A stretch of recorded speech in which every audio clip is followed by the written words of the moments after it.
Varicose veins కి సరైన చికిత్స కోసం సంప్రదించండి ఎవిస్ హాస్పిటల్. నమస్తే, నేను Keshav. Welcome to Suman TV. తమిళనాడులో రాజుకున్న తెలుగు చిచ్చు ఇంకా ఆరలేదు. ఒకవైపు కోర్టులో దీనిపైన సీరియస్ వార్నింగ్లు, హెచ్చరికలు వస్తున్నటువంటి పరిస్థితి. మరోవైపు ఏపీ డిప్యూటీ సీఎం పవన్ కళ్యాణ్తో చెన్నై తెలుగు సంఘాలు భేటీ జరగడం కూడా ఆసక్తికరంగా మారింది. ఇక కస్తూరి ఈ వ్యాఖ్యలు చేసినటువంటి నేపథ్యంలో ఆమె ముందస్తు బెయిల్ కోరినప్పటికీ కూడా కోర్టులు తిరస్కరించాయి.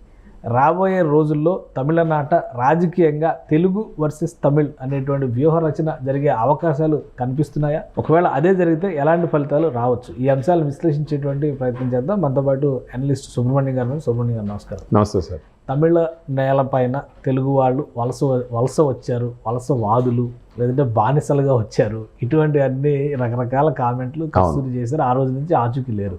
సో కోర్టులో కూడా ఆమె చేసినటువంటి వ్యాఖ్యలపైన చాలా సీరియస్ వార్నింగ్స్ పడతా ఉన్నాయి. అవును సార్. ఎలా చూడాలి? ఇప్పుడు అనూహ్యంగా ఏపీ డిప్యూటీ సీఎంతో తెలుగు సంఘాల భేటీ కూడా జరిగింది. వచ్చి కలుస్తున్నారు.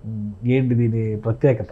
ఇది మనం రెండు కోణాల్లో చూడాలి సార్. ఇది ఒకటి వచ్చేసి ఆమె యాదాలాపనగా చేసినటువంటి ఒక కామెంట్, అది కూడా డిఎంకేని దృష్టిలో పెట్టుకొని చేసినటువంటి దృష్టిలో పెట్టుకొని కాబట్టి అందరికీ అంటించింది. అంటే అది చెప్పడంలో ఏంటంటే కొంచెం టంగ్ స్లిప్ అయింది సార్.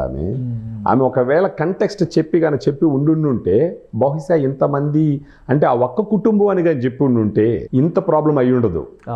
ఆమె తెలుగోళ్ళు అని అనింది. ఒక తెలుగు రాష్ట్రం నుంచి, తెలుగు నేల నుంచి వచ్చినటువంటి ఈ ఒక్క కుటుంబం అని కానీ అన్ని ఉన్నా కూడా బహుశా ఇంత వైల్డ్ ఫైర్ లాగా అంటుకునేదానికి అవకాశాలు చాలా తక్కువ. తెలుగోళ్ళు అనేసరికి, తెలుగోళ్ళు ఈ విధంగా అంతఃపురంలో ఉండి ఆడవాళ్ళకి సేవ చేయడానికి వచ్చినారు అనేసరికి ఇంకా ఆటోమేటిక్గా ప్రస్తుతం ఉన్న రూలింగ్ గవర్నమెంట్ కూడా దాన్ని వదలరు కదా సార్ కొంచెం. సో ఇప్పుడు కాకపోతే తెలుసో తెలియక ఒక పని చేసింది సార్. ఇది ఇప్పుడు రాజకీయ పార్టీలు దీన్ని ఎలా వాడుకుంటారనే దాని మీద ఆధారపడి ఉంటుంది. ఇప్పుడు తెలుగు వాళ్ళందరినీ ఈ కామెంట్ చేయడం ద్వారా ఒక సంఘటితం చేసింది. తెలుగు వాళ్ళు అనేసరికి సంఘటితం చేస్తే తమిళ వాళ్ళని సంఘటితం చేసి తెలుగు వాళ్ళని సంఘటితం చేసి ఉదయనిధి స్టాలిన్ ఒక స్టేట్మెంట్ ఇచ్చాడు. అవును సార్, ఖచ్చితంగా తమిళ పేర్లే పెట్టండి మీ పిల్లలకి అని చెప్పని అన్నాడు. సో వీళ్ళు ఎప్పుడైతే తెలుగు గురించి మాట్లాడారో వాళ్ళు కూడా వీర ద్రావిడ ముద్రలోకి వెళ్తున్నట్టు కనిపిస్తుంది. అంటే కొంచెం డిఫెన్స్ లో పడతారు కదా సార్ వాళ్ళు. ఏంటంటే ఇప్పుడు వాళ్ళు తెలుగు వాళ్ళు అని చెప్పినారు. ఒక పక్క ఈ తెలుగు సంఘాలు డిఎంకేకి సంబంధించి, వేరే పార్టీకి సంబంధించి అందరూ ఒకటి అయిపోయినారు వీళ్ళు. ఇప్పుడు ఈ సమయంలో ఉదయనిధి స్టాలిన్ కాలంగా ఉంటే గనక వీళ్ళు తెలుగు వాళ్ళు అని చెప్పేసి ముద్రించి వాళ్ళకి కొంచెం అక్కడ ఉండే తమిళోళ్ళు దూరం అయ్యే అవకాశం ఉంది కదా. అందుకని వాళ్ళు ఏం చేస్తున్నారు, ఇప్పుడు వాళ్ళు ఒక పక్క తమిళ ఇది ఎత్తుకుంటున్నారు. తమిళ పేర్లు పెట్టండి అది ఇది అంటే వాళ్ళు చెప్పకనే ఏం చెప్తున్నారు, మేము తెలుగు వాళ్ళం కాదు, మేము తమిళ వాళ్ళమి, తమిళ వాళ్ళకి మమ్మల్ని దూరం చేయొద్దు అన్నట్టు ఒక భావం ఇచ్చే విధంగా వాళ్ళు మాట్లాడుతున్నారు వాళ్ళు. కానీ ఇప్పుడు ఏమైందంటే సార్, ఇప్పుడు ఈ తెలుగు వాళ్ళందరూ ఒక తాటి మీదకి వచ్చేసరికి ఇప్పుడు మళ్ళీ వచ్చి పవన్ కళ్యాణ్ గారిని కలిసినారు వాళ్ళు. సో ఇప్పుడు గోయింగ్ ఫార్వర్డ్ ఏమవుతుందంటే అక్కడ తెలుగు వాళ్ళందరినీ అట్లీస్ట్ మేబీ ఉండొచ్చు. ఫర్ ఎగ్జాంపుల్ చెప్తాను సార్, ఇక్కడున్న బీజేపీ ప్రభుత్వానికి కానీ లేదా రేపు పవన్ కళ్యాణ్ గారు అక్కడ ఎంటర్ అయినా కూడా మేబీ ఛాన్సెస్ వచ్చి అక్కడున్న తెలుగు వాళ్ళన్నా ఫస్ట్ మన పక్కన తిప్పుకున్న తర్వాత మన ఏ పార్టీకి అయితే సపోర్ట్ చేస్తామో ఆ పార్టీకి ఇది ఫెచ్ అవుతుందని ఆలోచన కూడా ఉండొచ్చు సార్. అంటే పవన్ కళ్యాణ్ గారికి ఒక రకంగా ఆహ్వానం వచ్చినట్టుగానే చూడొచ్చు. తమిళ ఇప్పుడు వాళ్ళు వచ్చినారంటే రాజకీయాల్లోకి లేదా తమిళ నేలపైకి ఆహ్వానం దక్కినట్టుగా చూడొచ్చా? ఫస్ట్ ఉదయనిధి స్టాలిన్ ఇది చేసినాడు, తర్వాత పవన్ కళ్యాణ్ గారు దాన్ని క్యాచ్ చేసినారు. ఆ తర్వాత కూడా ఆ క్యాండిడేట్ గమ్మనుకుంటా మళ్ళీ ఏం చెప్పినాడు, ఇది వెయిట్ అండ్ సీ అని అన్నాడు. ఆ తర్వాత అనుకోకుండా ఈ కస్తూరి గారు తెలుగు వాళ్ళ మీద ఒక నిప్పు కాల్చి ఏదో గుడ్డగాల్చి వేసినట్టు వేసింది ఆమె. వేసిన తర్వాత వీళ్ళందరూ ఇప్పుడు ఒకటైపోయినారు. ఇప్పుడు ఆమెకి ముందస్తు బెయిల్ కూడా ఇవ్వకూడదని కోర్టులు కూడా క్లియర్గా చెప్పడం జరిగింది. సో ఈ సమయంలో అక్కడి నుంచి తెలుగు సంఘాలకు సంబంధించిన వాళ్ళు మనకు అమరావతికి వచ్చి పవన్ కళ్యాణ్ గారితో కలవడం అంటే దీని వెనకాల పెద్ద వ్యూహమే ఉంది సార్. ఇప్పుడు ఇంకొకటి ఏంటంటే, ఇప్పుడు ఎలక్షన్స్కి సంబంధించి 2026 వరకు ఇంకా దగ్గర 2 ఏళ్ళ సమయం ఉంది. సంవత్సరం రోజులు అనుకోండి సార్, సంవత్సరం పైన సమయం ఉంది.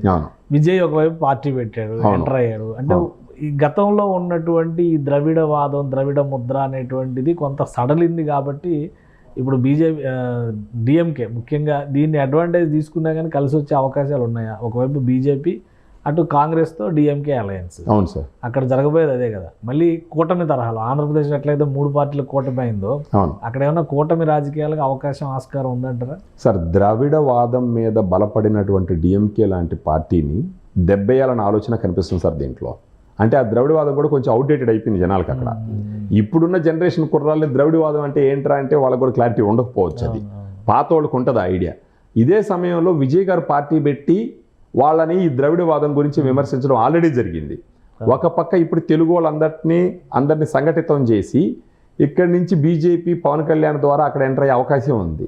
యాజ్ సచ్ వచ్చి ఏఐడిఎంకే ఎప్పటి నుంచో కొంచెం న్యూట్రల్గా హిందువులకు సపోర్ట్ చేసేటటువంటి పార్టీగా ఆల్రెడీ దానికి ఒక పేరు ఉందన్నమాట. ఇప్పుడు ఏంటంటే శత్రువుకు శత్రువు మిత్రువు అన్నట్టు ఇప్పుడు వీళ్ళందరూ కనుక కలిసినారంటే ఇప్పుడు ఖచ్చితంగా బీజేపీకి వచ్చేసి డిఎంకేనే శత్రువు సార్ అక్కడ. ఎందుకంటే కూటములు కట్టడంలో పవన్ కళ్యాణ్ గారు కూడా ఆల్రెడీ ఆయన ఎక్స్పీరియన్స్ ఆ ఈక్వేషన్స్ అన్ని సెట్ చేసి సమప్ చేయడంలో ఈయనకి మంచి అనుభవం ఉంది. అది మనకు ఆంధ్రప్రదేశ్లోనే ప్రూవ్ అయింది. అది ఇప్పుడు అదే ఆలోచనతో ఈ తెలుగు వాళ్ళు వచ్చిపోతున్నారంటే మనం ఆలోచించాలి సార్. ఇప్పుడు తెలుగు సంఘాలకు సంబంధించిన వాళ్ళు ఈయన సల్లగా రమ్మంటున్నారు అక్కడికి. ఇప్పుడు ఈయన పోయి ఆ ద్రవిడవాదానికి వ్యతిరేకంగా మాట్లాడి అక్కడ జనాలకు వచ్చి ఇటు పక్క తిప్పుకోగలిగితే, అదే టైంలో విజయ్ గారు ఆల్రెడీ ద్రవిడవాదం గురించి వ్యతిరేకంగా మాట్లాడి కొంతమందిని ఆయన సంఘటితం చేయగలిగితే, at the same time Vijay గారు వచ్చేసి హిందువులకు నేను వ్యతిరేకం కాదు అని చెప్పేసి కానీ ప్రూవ్ చేసుకోగలిగితే, ఆయన ఆల్రెడీ ట్రై చేస్తున్నాడు ఆయన మీటింగ్లో. ఏంటంటే ఎవరి దేవుళ్ళు వాళ్ళు కొలుచుకోవచ్చు, మేము దేవుడు లేడు అన్న దానికి మేము వ్యతిరేకం అన్నట్టు ఆయన ఆల్రెడీ చెప్పినాడు అనమాట. సో ఇప్పుడు ఆయనకు కూడా ఏంటంటే యాజ్ సచ్ స్ట్రాంగ్ క్రిస్టియన్ అన్న ఒక ఆర్థోడాక్స్ ఇమేజ్ ఆయనకైతే లేదు యాక్చువల్గా. సో ఇవన్నీ అంటే ఉండదు సార్, పెద్ద స్కెచ్చే ఉంటుంది ఇట్లా కంపల్సరీ. సో ఇవన్నీ కానీ కలిసి వర్కౌట్ అయినాయంటే ఖచ్చితంగా డిఎంకేని ఎంత దెబ్బతీస్తే బీజేపీకి అంత మంచిది సార్. ఎందుకంటే డిఎంకే ఆల్రెడీ కాంగ్రెస్ వాళ్ళతో అలయన్స్లో ఉన్నారు కదా. సో వాళ్ళని ఎంత బలహీనపరిస్తే అంత బీజేపీకి మంచిది అవుతుంది. రైట్. ఇంకొకటి ఇప్పుడు కస్తూరి అరెస్ట్ ఇక లైన్ క్లియర్ అయినట్టు అనుకోవాలి. మళ్ళీ సుప్రీంకోర్టు వరకు ఆ ప్రయత్నాలు చేసుకునేటువంటి ఇప్పుడు వచ్చి ఫోన్ స్విచ్ ఆఫ్ అంట సార్, ఇంటి దగ్గర లేరంట. పోలీసులు అయితే నోటీసులు ఎత్తుకొని తిరుగుతున్నారు. ఇప్పుడు ఆమెను ఎలాగైనా అరెస్ట్ చేయాలని చెప్పేసి ప్రయత్నం స్ట్రాంగ్గా జరుగుతుంది. ఎందుకంటే కోర్టులు కూడా ముందస్తు బెయిల్కి ఒప్పుకోలేదు. అంటే ఇక్కడ ఒకటి మనం గమనించాలి సార్. యాక్చువల్గా ఇప్పుడు ఇవన్నీ ఎట్టున్నా ఉండేను కానీ అంటే మనసులో ఆలోచన విధానం ఒకసారి చూడాలా. ఎందుకంటే మన ఆంధ్రప్రదేశ్లో ఉండే జనాల ఆలోచన విధానం కూడా ఇది కొంచెం ముడిపడి ఉంది. ఎట్టంటే కేవలం ఆమె తెలుగోళ్ళు అంతఃపురంలో ఉండే ఆడవాళ్ళకి సేవ చేయడానికి వచ్చినారు అన్న ఒక మాట ఎంత వైల్డ్ ఫైర్ లాగా అంటుకునిందో మీరు చూసినారా? అక్కడున్న తెలుగు వాళ్ళ ఆలోచన విధానాన్ని మన ఆంధ్రప్రదేశ్లో ఉన్న తెలుగు వాళ్ళ ఆలోచన విధానాన్ని కొంచెం కంపేర్ చేస్తే ఆ ఒక్క మాటకి ఆమె కూడా ఒక కుటుంబాన్ని టార్గెట్ చేసి అనింది. కానీ ఆ కంటెక్స్లో అంటే అది క్లారిటీగా చెప్పకుండా ఏదో ఫ్లోలో వదిలింది. దానికే ఇంత సంఘటితం అయినటువంటి తెలుగు వాళ్ళు ఉన్నటువంటి పక్క రాష్ట్రమే సగం మంది ఇక్కడ మూలాలు ఉన్నోళ్ళే. మరి మన ఆంధ్రప్రదేశ్లో ఉన్న తెలుగు వాళ్ళకి ఆ ఉత్తేజం ఎక్కడికి పోయింది, ఆ స్పిరిట్ ఎక్కడికి పోయింది ఇప్పటికీ అర్థం కావట్లేదు సార్. ఇక్కడ వచ్చేసి ఇక్కడుండే తెలుగు వాళ్ళకి నోటికొచ్చిన బూతులు గత ప్రభుత్వం, ఈ రాజకీయం వేరు ఆ రాజకీయం వేరు. బట్ సార్ మనుషులు ఎక్కడైనా మనుషులు భావాలు అభిమానాలు ప్రతిస్పందనలు కరువైనాయి సార్. ఇక్కడ మీరు చూసినారు గత 2-3 రోజులుగా శ్రీరెడ్డి గారు కానీ వీళ్ళు వచ్చేసి క్షమించమని చెప్పేసి వాళ్ళు వాడిన భాష, ఇంత భాష వాడినా ఇక్కడ ఇంకా టాలరెన్స్ ఉంది. అక్కడ ఒక చిన్న మాటకి సార్ ఇక్కడ కోర్టులు కూడా మీరు గమనించాలి. ఇక్కడ న్యాయస్థానాలు కూడా అక్కడ ఒకసారి అనిపిస్తుంది ఆంధ్రప్రదేశ్లో న్యాయస్థానాలు కూడా కొంచెం చూసి చూడకుండా పోయిన కొంచెం సంయమనం పాటించినటువంటి సిచ్యువేషన్ ఉందనిపిస్తుంది. అక్కడ న్యాయస్థానాలు తెలుగు వాళ్ళని అన్న ఒక్క మాటకి ముందస్తు బెయిల్ కూడా ఇచ్చేదానికి అవకాశం లేదని కరాఖండిగా చెప్పినాయి మదురై బెంచ్ కానీ చెన్నై బెంచ్ కానీ. ఇక్కడ న్యాయస్థానాలు ఇంత అఫ్కోర్స్ ఇప్పుడు ఖండించినారు మన న్యాయస్థానాలు కూడా. మొన్న ఎవరో వెళ్తే ఈ భాషని మాట్లాడడం కరెక్టా, వాళ్ళని ఎంకరేజ్ చేయడం కరెక్టా అని చెప్పేసి ఇది చేయడం జరిగింది.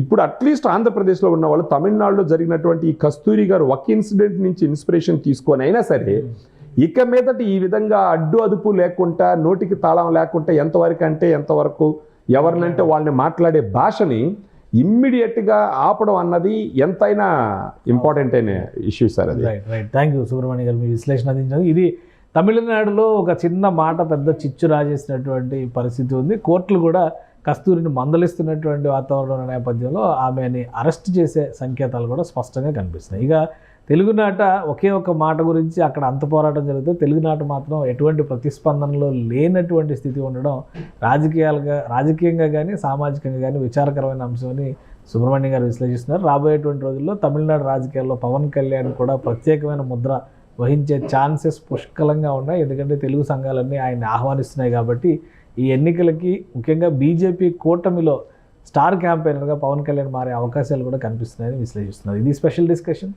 Keep watching. సుమన్ టీవీలో మీ పర్సనల్ అండ్ బిజినెస్ ప్రమోషన్స్ కోసం కింది నెంబర్కి కాంటాక్ట్ చేయండి.